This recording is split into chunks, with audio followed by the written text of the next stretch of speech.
Okay, good morning all of you. This is Manoj and I am presenting here subject science of class 6, and this video is prepared for the chapter 2 food components, and this is part 2. I already prepared part 1 food components topic, in which we discussed about the food components. What is carbohydrate, vitamin, protein, fat, fiber, organic, inorganic, what is the sources of carbohydrate, what is the sources of protein, what is the sources of fat. I discussed so many things in previous video, part 1. Those students not watched part 1 video, please पहले part 1 को एक बार देख लें, फिर हम लोग part 2 में चलें। पार्ट 1 में मैंने डिस्कस किया था विटामिन नेम, साथ में उसके साइंटिफिक नेम का भी मैंने लिस्ट प्रोवाइड किया था, और मैंने बताया था कि अब इसके दूसरे लिस्ट भी आपको मिलेंगे। तो आज प्रॉपर पार्ट 2 में मैं आपको इसी के साइंटिफिक नेम, मतलब इस लिस्ट तक आपकी डिस्कस हो गई हुई है। सोर्सेस और लैक ऑफ डिफिशियंसीज, उसके कमी से कौन से डिजीज होते हैं। देखिए, जो भी स्टूडेंट्स अपने मन में ये सपना रख लिए हुए हैं कि मुझे डॉक्टर बनना है, ठीक है, तो ये बात आप माइंड में लेके चलिए कि भगवान आपको बहुत बड़ा काम करने के लिए अंदर से इच्छा व्यक्त कराया है, ठीक है। भगवान का दूसरा रूप ही डॉक्टर है। अगर आपने ये सोचा है कि आप डॉक्टर बनेंगे कभी भी गलती से भी, तो आप जरूर बनेंगे, बशर्ते कि उस पर आपको प्रॉपर वर्क करने होते हैं। डॉक्टर बनने के लिए डॉक्टरी भाषा को समझना होता है। डॉक्टरी भाषा एकदम अलग भाषा है, डॉक्टरी एक लैंग्वेज ही अलग है, ठीक है। तो जब लैंग्वेज अलग है तो उसके वर्ड भी अलग होंगे, क्लियर। सो यहाँ 6 में आकर के आप डॉक्टर बनने की तरफ अगर आपकी रनिंग जा रही है, दैट मीन्स आपको कुछ चीजों को समझना है। अगर ये सब लिस्ट एक भी स्टूडेंट अगर ये समझ लेता है, इसको मन लगने लगता है, तो समझ जाइए हमारा ये वीडियो बनाने का जो ऑब्जेक्टिव्स है वो कंप्लीट कर दे, ठीक है। अब रही बात कि ये टॉपिक आप कभी दोबारा आपको याद करने की जरूरत नहीं पड़ेगी, और आपको ये याद भी करने, ठीक है। ये बदलेंगे नहीं, बदलते नहीं है, कि एक बार आपने याद कर लिया तो समझ लो याद कर लिया, ठीक है। तो थोड़े से समय लगते हैं, आप पेशेंस रखते इस चैप्टर में इसको याद करेंगे। आपको 10 तक हर जगह की जरूरत पड़ेगी।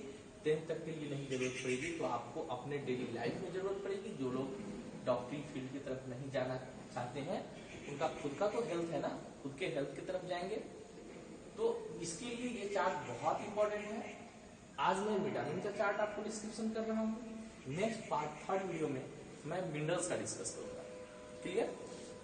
तो अब आप बताइए, सबसे पहले मैंने जो ये चार्ट बना रखा है, मैं थोड़ा देर आप थोड़ा वीडियो को पॉज कर लीजिए, और जो चार्ट बना हुआ है इस चार्ट को अपनी कॉपी पे बना लीजिए। मैंने विटामिन का साइंटिफिक नेम पार्ट 1 वीडियो में इसीलिए डिस्कस किया था कि ये चार्ट आपका कितना बड़ा होगा। आपने वो बनाया होगा तो आपको पता चल गया होगा ये साइंटिफिक नेम कितने बड़े चार्ट में आ सकता है। तो आपके ये 5 कॉलम होंगे, नहीं सॉरी 4 कॉलम होंगे। विटामिन नेम इसमें होगा, ठीक है। कल वाला जो बातें हैं A, B1, B2, B3, B5, 4 नहीं है, 6, 7, 9, 12, 17, C, D, E, K। यहाँ आप कहेंगे कि आपने P को छोड़ दिया, तो हाँ मैंने जानबूझ के इसलिए छोड़ा है क्योंकि P को मिनरल में ले जाते हैं, फास्फोरस की काउंटिंग होते हैं, वो कोडिंग के लिए मैंने किया था, तो उसको यहाँ से मैं हटा देता हूँ, ठीक है। तो ये इस तरीके के चार्ट आप तैयार कर लीजिए और मेरे साथ आप लोग लिखेंगे, ठीक है। मेरे साथ आप लोग लिखेंगे, जैसे जैसे मैं लिख रहा हूं वैसे आप मेरे साथ लिखेंगे।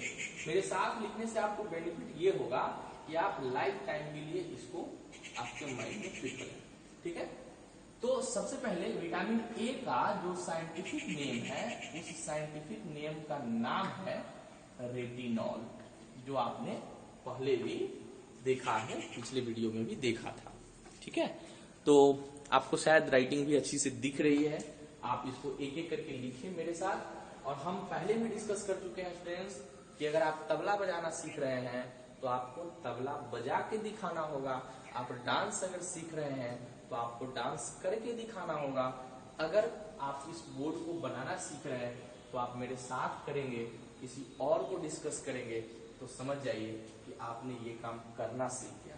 जब क्लास में मैं आऊंगा, आई होप अगर मेरा क्लास आपको मिलेगा तो समझ जाइए मैक्सिमम क्लासेस में मैं बैठा रहता हूँ और स्टूडेंट्स ही मेरे क्लास लेते हैं। ठीक है, तो आपको मैं इसके लिए रेडी करूंगा। ठीक है, अब B1 का नाम है थाइमाइन। ठीक है, क्या नाम है? थाइमाइन। नोट कर लीजिए, अब मेरे साथ ही चलेंगे सब लोग। थाइमाइन है। B2 का नाम है राइबोफ्लेविन। ठीक है, राइबोफ्लेविन। जो B3 है इसका नाम है निकोटीनिक एसिड और नियासिन। क्या नाम है? नियासिन। क्लियर? B5 का नाम है पैंटोथेनिक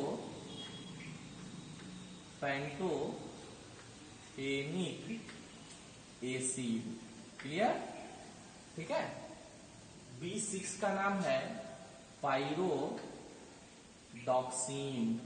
क्लियर? पाइरोडॉक्सिन। आप इसको नोट कर लें। एकदम वैसे ही वीडियो बनाते चलेंगे, मेरे साथ बनाते चलेंगे।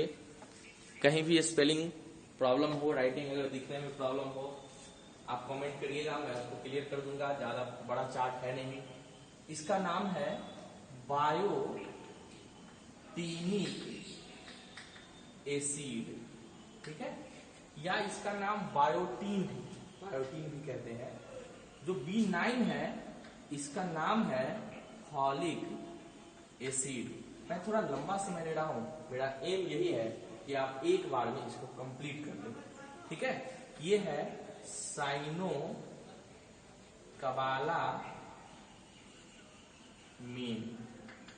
ठीक है, साइनोकोबालामीन। बोलने में थोड़ा सा प्रैक्टिस करिएगा, साइनोकोबालामीन। ठीक है, और ये है मेलिगडेनम।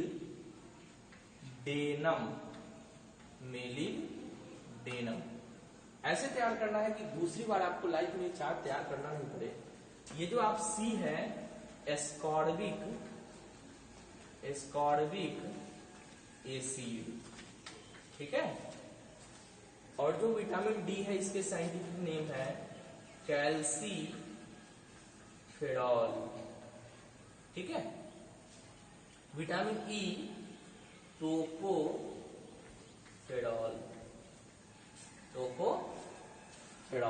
ठीक है, विटामिन के का नाम है साइंटिफिक नेम फाइलोक्विनोन।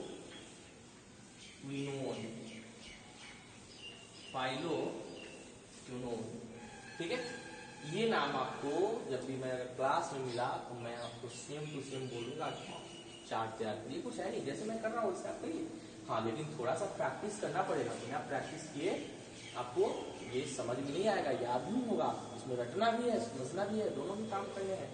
अब आपको ये पता चल जाए कि ये अगर मेरे बॉडी में नहीं होगा तो क्या प्रॉब्लम हो सकता है। ठीक है, देखिए, विटामिन ए अगर आपके बॉडी में नहीं होगा तो ये नाइट ब्लाइंडनेस, ठीक है, रतौंधी कहते हैं इसको, नाइट ब्लाइंडनेस, ये कॉमन डिजीज है।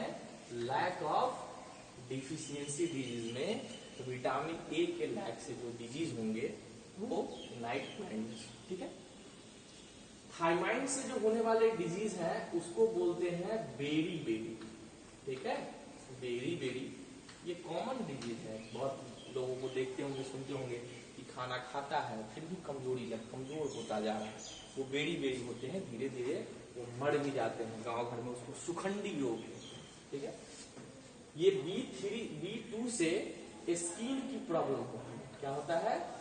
स्किन की प्रॉब्लम। कुछ लोग को देखते हैं काले भी है लेकिन चमक उसको बहुत अच्छा है, और कुछ लोग को देखते हुएगा गोरा आदमी भी है तो उसका मतलब अजीब चेहरा, ऊपर लाइटनिंग उसको नहीं है, स्मार्टनेस उसकी घट गई है। ठीक है, ये B2 की कमी से होती है। और B3 के लैकिंग से एक डिजीज होता है जिसका नाम है कोलेरा। ठीक है, अब आप सोच रहे होंगे मन में कि ये कोलेरा होता कैसा है, किस तरीके से। मान लीजिए बुखार हुआ तो बॉडी टेम्परेचर में आ गया, तो फिर कोलेरा होता है तो क्या होता है। तो इसके सिम्टम आप नेक्स्ट क्लासेस में पढ़िएगा, आगे 8 में भी नहीं, आप नेक्स्ट पढ़ेंगे। अभी सिर्फ नाम याद कर लीजिए। अगर आप नाम याद कर लेंगे तो वो याद करने में काफी मजा आएगा, इसीलिए मैंने पहली बार में ये तैयार करवा दिया था और सेकेंड टाइम में मैं ये दोनों तैयार करवा रहा हूं। ठीक है, और नाम याद कर लेंगे, मैं बहुत सारे डिजीज की भी कोडिंग करा दूंगा, याद करा दूंगा, आपको इजीली याद हो जाएगा। ठीक है, एकदम आसानी से, तो उसको याद भी आपको हो जाएंगे। अभी आप इसको याद ही करेंगे। B5 जो है, इससे भी स्किन एक्जिमा होगा, स्किन का ही प्रॉब्लम होता है। ठीक है, स्किन के ही प्रॉब्लम होते हैं। देखिए, प्रॉब्लम तो बहुत सारे हैं, इसमें बहुत सारे डिजीज होते हैं, बट आपको बहुत सारे डिजीज का नाम मैं नहीं लिखाऊंगा। बहुत सारे डिजीज का नाम लिखाऊंगा तो फिर तो हो गया, पहली बार में ही डॉक्टर बनेंगे, बड़ा मुश्किल हो जाएगा। फिर धीरे धीरे करके हम एक एक डिजीज का नाम याद करेंगे। देखिए, पायरोडॉक्सिन से हेयर फॉल आप लोगों ने सुना होगा। हेयर फॉल, जिनके बाल अधिक झड़ते हैं, आप संगी कर रहे हैं, बाल गिर रहे हैं, तो ये बाल गिरने के जो कारण होते हैं ये पायरोडॉक्सिन ही होता है, हेयर फॉल के वही कॉज है। ठीक है, अब बायोटिनिक एसिड से एक डिजीज होता है जिसका नाम है एक्जिमा। ठीक है, ये चूंकि कॉमन नाम हम लोग जानते हैं इसलिए हम एक्जिमा लिख रहे हैं। स्किन जो है डर्मेटाइटिस, इसको डर्मेटाइटिस भी यहाँ लिख सकते हैं, डर्मेटाइटिस। ठीक है, डर्मेटाइटिस, बहुत सारे डिजीज होते हैं स्किन के। ठीक है, डर्मेटाइटिस, जिस डिजीज में लास्ट में टाइटिस लगा हुआ है, दैट मीन्स उस पार्ट का सूजन होना, स्वेलो करना, ब्रोंकाइटिस, डर्मेटाइटिस, है ना, एपिग्लोटाइटिस, इस तरीके का नाम आपने सुना होगा या सुनेंगे भी, तो समझ जाइएगा कि उस पार्ट के सूजन की बात हो रही है, उसको खुलने की बात हो रही है। देखिए, फॉलिक एसिड जो है ये एनीमिया के कॉज है। ठीक है, अब एनीमिया क्या होता है इसके सिम्टम बाद में आप समझेंगे। ठीक है, लेकिन एनीमिया आप समझ लीजिए, अपने देश में 90% लेडी एनीमिक पेशेंट है, एनीमिया है। उनको पैर हाथ झुंझुनाना, सर में चक्कर आना, सर दर्द करना, ये सब कॉमन प्रॉब्लम है। 90% लेडी, ये खास करके लेडी में ज्यादा देखने को मिलता है। साइनोकावाला मीन से इम्यूनो सिस्टम वीक होता है, इम्यूनो सिस्टम वीक होते हैं। ठीक है, अभी इम्यूनो सिस्टम, अभी जो कोरोना काल चल रहा है, इस काल को क्या कहते हैं, कोरोना काल के। तो कोरोना काल में इम्यूनो सिस्टम स्ट्रॉन्ग करने की खूब चर्चा हो रही है। आप देख रहे हैं कोरोना से जो भी संक्रमित है, जो यंगर है, यंगेस्ट पर्सन है, उनको रिकवर होने की संभावना ज्यादा है। बट जो बुजुर्ग लोग हैं, ओल्ड एज हैं, उनको रिकवर होने की पॉसिबिलिटीज कम है। वाई? क्योंकि उनका इम्यूनो सिस्टम वीक है, और जो यंग है उनके इम्यूनो सिस्टम स्ट्रॉन्ग है। ठीक है, आप देखते हैं क्लास में, सब लोग क्लास में आ रहे हैं रेगुलर, किसी बच्चों को सर्दी खांसी बुखार वायरल इन्फेक्शन कुछ कभी हो गया, अभी क्लास बंद है, बट जब क्लास में ऐसा होता था तो आप देखते होंगे। लेकिन कुछ हो गया तो आपको क्या लगता है कि वो वायरस लेटर है कि लेटर लेके आया था, चलो उसी के पास जाना अटैक करना? नहीं, पूरे क्लास में है, सबके नॉस्ट्रिल में गए, सबको इन्फेक्शन हुआ। बट हमारे बॉडी के अंदर जो ब्लड है, उस ब्लड में बहुत ऐसी चीज है जो उस वायरस को पटक पटक के पीट के उसको भगा दिया, मार दिया।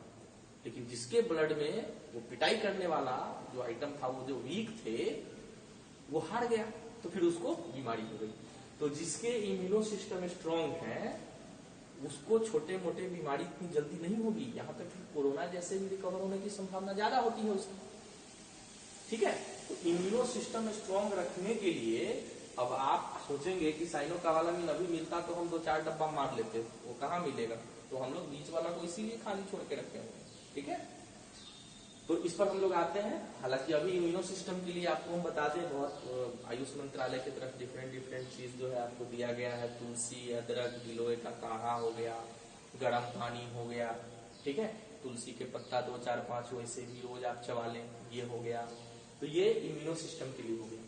पता है आपको, मेलिग्डेनम विटामिन B17 एक ऐसे एलिमेंट है, इसको एंटी कैंसर कहा जाता है, एंटी कैंसर। ठीक है, मतलब इसको कैंसर से भी लड़ने की क्षमता, अगर ये मेलिग्डेनम किसी के बॉडी में है तो कैंसर से भी लड़ने की क्षमता उसमें है। ठीक है, मैं बड़ा स्लो चल रहा हूँ, इसलिए स्लो चल रहा हूँ, ये चार्ट आपको लाइफ में एक ही बार याद करना पड़ता है। आपको एक बार हमको याद है, हमारे लिए सर 6 में ये चीज याद करवाए थे और आज तक मुझे याद, समझ, मैं कहीं से कुछ देख के नहीं डायरेक्ट लिख रहा हूँ और आप लोग बना रहे हो। ठीक है, एक ही बार में समझना, दूसरी बार हम उस काम को नहीं करेंगे। क्लियर? और स्कॉर्बी के सीड्स जो है वो इससे स्कर्वी रोग होता है, स्कर्वी डिजीज होते हैं, स्किन व्हाइट हो जाएगा, दांत कमजोर हो जाएगा, बहुत सारे प्रॉब्लम स्कर्वी। और कैल्सीफेरॉल से जो डिजीज होते हैं विटामिन डी की कमी से, इससे बच्चों में जो प्रॉब्लम होता है उसको कहते हैं रिकेट्स। ठीक है, उसका बोन टेढ़ा हो जाएगा, हड्डी टेढ़ा हो जाएगा, पैर हाथ टेढ़ा हो जाएगा। और जो बड़ों में होता है उसको कहते हैं ऑस्टियोपोरोसिस। क्लियर? ऑस्टियोपोरोसिस। ठीक है, नाम याद रखिएगा। 6 के स्टूडेंट्स अगर आते हैं इस चीज को याद कर ले, बड़ा मजा आता है, आगे चल के साइंस समझ लेंगे। और टोकोफेरॉल से एक डिजीज होते हैं जिसको बोलते हैं एस्टरलिटी। ठीक है, ये एस्टरलिटी क्या होता है ये आपको बाद में बताया जाएगा, हालांकि स्किन प्रॉब्लम भी इससे होता है। ठीक है, स्किन डिजीज भी होते हैं। ठीक है, अब लास्ट हमारा है थाइरोक्विनोन। ठीक, अब आगे चल के आपको यही नाम बोलने पड़ेंगे। आपका घर में अगर नाम गुड्डू है तो ऐसा नहीं कि आपको स्कूल में कोई गुड्डू बोलता होगा, स्कूल में वही नाम आपको बोलता होगा जो आपके रजिस्टर में अच्छे खासे नाम जो नोट कराए गए हैं। तो समझ जाइए कि वो जो नाम है वो निक नेम है और ये इसके ओरिजिनल नेम है। ठीक है, तो आपको यही नाम बोलने हैं। थाइरोक्विनोन के कमी से जो डिजीज होता है उसका नाम है हीमोफीलिया। हीमोफीलिया बड़ा खतरनाक डिजीज है, ये जेनेटिक डिजीज होते हैं, ये ठीक नहीं होता है। कहीं पैर हाथ कट गया तो समझ लीजिए कि लगातार ब्लड निकलते चला जाएगा। अपने देश में इसकी बहुत कम संख्या में इसको कंटिन्यू ब्लड की जरूरत पड़ती है। आप एडवर्टीजमेंट देखते होंगे टेलीविजन पे, है ना, एक बच्चा है ना आके बोलता है थैंक यू, तो पूछता है क्यों थैंक यू, मैंने तो कुछ किया ही नहीं, तो ब्लड डोनेट करने के लिए थैंक यू, हमने तो कभी किया ही नहीं, तो ठीक है अगली बार करने के लिए थैंक यू, ऐसा सुनते होंगे। क्यों? क्योंकि उनको ब्लड की बहुत जरूरत होती है। तो कोई ब्लड डोनेट करेगा, ब्लड तो ऐसे नेचर ही बॉडी में ही बनते हैं, बाहर तो कोई बना नहीं सकता, तो कोई ना कोई देगा तभी किसी की लाइफ सेव होगी। तो ये हीमोफीलिया एक डिजीज इसमें आता है। अब रही बात कि अब आप सोच रहे होंगे कि मेरा हेयर फॉल बहुत ज्यादा होता है। कुछ लोग सोच रहे हैं कि मेरा स्किन नहीं अच्छा लग रहा है, हम उतना अच्छा नहीं दिख रहे हैं। कुछ लोग सोचेंगे कि हम खाते हैं फिर भी हमको कमजोरी फीलिंग होती है। इसमें बहुत सारा हम भी अभी कोरोना वायरस से बचने के लिए हम भी इम्यूनो सिस्टम को स्ट्रॉन्ग कर ले। ठीक है, तो हम इसीलिए मैंने ये सोर्स को अभी छोड़ दिया, अब इसको पूरा करेंगे। ठीक है, तो हम कहां से इसको देखें कि हम पकड़ के खा ले ताकि मेरा ये प्रॉब्लम फिट हो जाए, हमारा वो ठीक हो जाए। ठीक है, तो देखिए इसके क्या सोर्स है, ये कहाँ मिलते हैं। ठीक है, और ये आपके घर में मिलते हैं। जो लोग स्कूल कॉलेज नहीं गए, जो नहीं पढ़े लिखे, उनको पता नहीं है, बट आप जान लीजिए ये आपके घर में कहाँ है ना, कहाँ मिलेंगे, कहाँ से आप इसको मार लेंगे कि आपका इम्यूनो सिस्टम स्ट्रांग हो जाए। तो ये आपको जो रेटिनॉल आप देख रहे हैं, पता है इसके सबसे जो रीच सोर्स है वो कैरोट है, गाजर है। गाजर भी 2 तरह की होती है, ब्लैक वाली, एक रेड वाली या ऑरेंज वाली बोलते होंगे। ब्लैक वाली में सबसे ज्यादा विटामिन ए होता है, जो ऑरेंज वाली होती है उसमें थोड़े से कम होते हैं।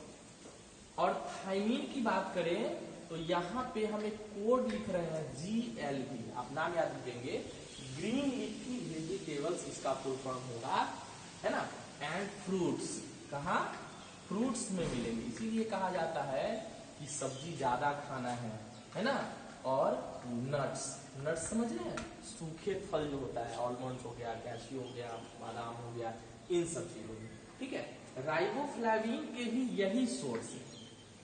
अप्रॉक्स विटामिन बी के जो जो ये कॉम्बिनेशन है इन सबके सोर्स प्रॉपर जीएलबी फ्रूट्स और नट्स है, ठीक है। और इसमें एक और चीज आप जोड़ सकते हैं, मिल्क, ठीक है। तो ये सब चीज रेगुलर लेना है। अगर आप रेगुलर ले रहे हैं तो ये प्रॉब्लम, ऐसा नहीं कि एक दिन आपको ये प्रॉब्लम होगा तो आप ये खा लेंगे आपको प्रॉब्लम ठीक हो जाएगी, नहीं। रेगुलर लेने से ये चीज मिलता होता है। इस सब की क्वांटिटी लिमिट होती है, इतनी ही क्वांटिटी मुझे लेनी है, उससे ज्यादा नहीं लेनी है। तो एवरी डे हम, और ये हमारे बॉडी में स्टोर भी नहीं होता है, ठीक है। तो एवरी डे हम जो लेंगे वो मेरे लिए ये बड़े काम की चीज होगी, ठीक है। ये पैंटोथेनिक एसिड भी सोर्स इसके यही होते हैं। इसमें पैंटोथेनिक एसिड में एक और नाम थोड़ा सा कॉमन है, आप इसको जोड़ सकते हैं, जिसको ब्रोकली कहते हैं, ठीक है। ब्रोकली, ब्रोकली सुने होंगे, एक टाइप का कॉलीफ्लावर है, वो भी है, वो ग्रीन कलर का, काफी हेल्दी होते हैं। पायरोटॉक्सिन, ब्रोकली, है ना। और बाकी ये चीज जो हम लिखे हुए हैं ये सब है। बायोटिनिक एसिड भी इसके सोर्स यही है, ठीक है। फॉलिक एसिड के सोर्स, स्पेशली फॉलिक एसिड तभी काम करेंगे, आयरन तभी काम करेंगे जब उसको फॉलिक एसिड मिलेगा। तो फॉलिक एसिड के लिए बनाना हो गया, ये बथुआ का नाम आप सुने होंगे, इंग्लिश में इसको कहते हैं कीनोपोडियम, ठीक है। बथुआ, ये बड़े आयरन, फॉलिक एसिड इसमें होते हैं, आयरन का रीच सोर्स होता है, और आयरन तभी काम करेंगे जो फॉलिक एसिड उसको मिलेंगे, ठीक है। गुड़ का नाम आप सुने होंगे, गुड़, जिसको इंग्लिश में जगरी कहते हैं, है ना, जगरी, मिठा, चना मिठा लोग खूब खाते हैं, ठीक है, अच्छा आता है। हम तो जब छोटे थे तो थोड़ा सा गुड़ दे दो तभी स्कूल निकलेंगे, वैसे तो निकलने वाले हम है नहीं, ठीक है। तो ये सब जो है आपके फॉलिक एसिड के रीच सोर्स है, ठीक है। उसके बाद साइनोकाबालामिन के लिए ये सारे चीज हो जाएंगे, ये साइनोकाबालामिन के लिए भी सोर्स यही है। और वो जो अभी आयुष मंत्रालय के द्वारा जो है वो सब इम्यूनो सिस्टम स्ट्रॉन्ग करने के लिए साइनोकाबालामिन बहुत स्ट्रॉन्ग है। देखिए साइनोकाबालामिन एक ऐसे सोर्स है जो हमारे बॉडी में खुद बनता है, ठीक है, बनता है। तो कैसे बनता है, उसमें बहुत सारे माइक्रो ऑर्गेनिज्म मेरे इंटेस्टाइन में है, वो बनाता है, ठीक है ना। डॉक्टर के पास आप जाइएगा तो एंटीबायोटिक के साथ आपको जस्ट एक बी कॉम्प्लेक्स का टेबलेट देंगे, जिसमें विटामिन B12 साइनोकाबालामिन का सोर्स आपका होता है। इसमें जीएलबी लगाना मत भूलिएगा, है ना, जीएलबी एकदम मस्ट है, ठीक है। इसमें सीरियल्स भी आते हैं, सीरियल्स, ठीक है, अनाज। इसके बाद मेलिडेनम का जो सोर्स है, देखिए ये बहुत बेस्ट सोर्स है। स्प्राउटेड सीड, जो जर्मिनेट किया हुआ चना, मूंग, ये लोग जो खाते हैं, स्प्राउटेड सीड मेलिडेनम का बहुत बड़ा सोर्स है, और एंटी कैंसर ये कहे जाते हैं। तो रेगुलर अपने डाइट में, अपने खाना में जमा हुआ जर्मिनेटेड चना, मूंग, मटर, ये सब आप रखें, गुड़ के साथ खाएं, ठीक है।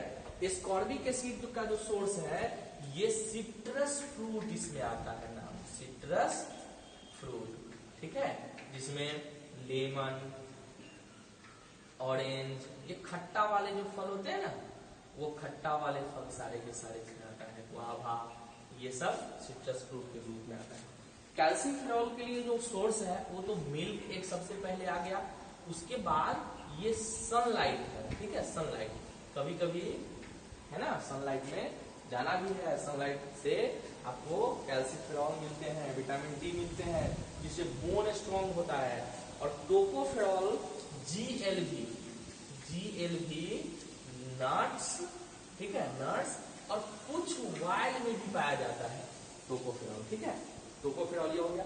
और फाइलोक्विनोन में अगर बात करें तो जीएलबी, खास करके ग्रीन चिली, हरी मिर्च जो है, ये अब जिसको पसंद आता होगा सोच रहा होगा अच्छा बड़ी सही अच्छा बता रहे हैं, खूब मिर्ची खाएंगे, है ना। जिनको नहीं आ रहा होगा उनको तो बड़ा गड़बड़ हो गया।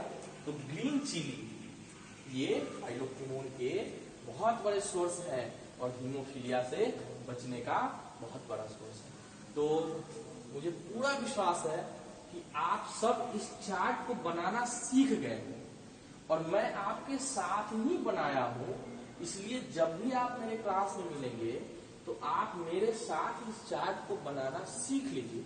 अभी आपके पास टाइम की कमी नहीं है ना। इस बार आप नहीं, इस बार अगर सीख गए, याद हो गई, समझिए लाइफ टाइम के लिए याद हो गई, और आप ऐसे ही बना करके आप इसको रखिएगा, इनको बताइएगा, इसमें से हम क्वेश्चन भी पूछेंगे। आप समझ सकते हैं कि इतने बड़े चार्ट को समझना, याद रखना बहुत आसान नहीं होगा, थोड़ा सा समय आप दीजिएगा, बट ये बहुत इंपॉर्टेंट है। लाइफ में आपको एक ही बार समझना है, दूसरी बार इसको याद नहीं करना है, ठीक है। नेक्स्ट जो हम लोग वीडियो बनाएंगे फूड कंपोनेंट्स में, वो पार्ट जो थर्ड जो वीडियो होगा, ये चार्ट हमने विटामिन के ऊपर बनाया है, ठीक है। विटामिन, आपके बुक्स में विटामिन के ऊपर चर्चा है। नेक्स्ट पार्ट हम बनाएंगे मिनरल के ऊपर, आयरन हो गया, आयोडीन हो गया, जिंक हो गया, कोबाल्ट, निकेल, मैग्नीशियम, मैग्नीज। अब ये सब हम लोग खाते नहीं है, बट इसको बनाएंगे। माइक्रो समझाए थे लास्ट वीडियो में। फिर नेक्स्ट हम लोग मिनरल के ऊपर वीडियो बनाएंगे और मिनरल का चार्ट आपको बनाना हम सिखाएंगे। बड़ी स्लो मैंने बनाया है, इसलिए स्लो बनाया कि आपको ये दोबारा बनाने की जरूरत नहीं पड़ेगी। इन सब के नाम नहीं बदलते हैं, है ना। हमारे शहर के नाम बदलते हैं, बट ये सब के नाम नहीं बदलती है। इस सब का जो नाम पड़ गया ठीक है, ठीक है। तो आप इसको याद करिए, फिर हम लोग नेक्स्ट डे थर्ड वीडियो में। तब तक के लिए गुड नाइट।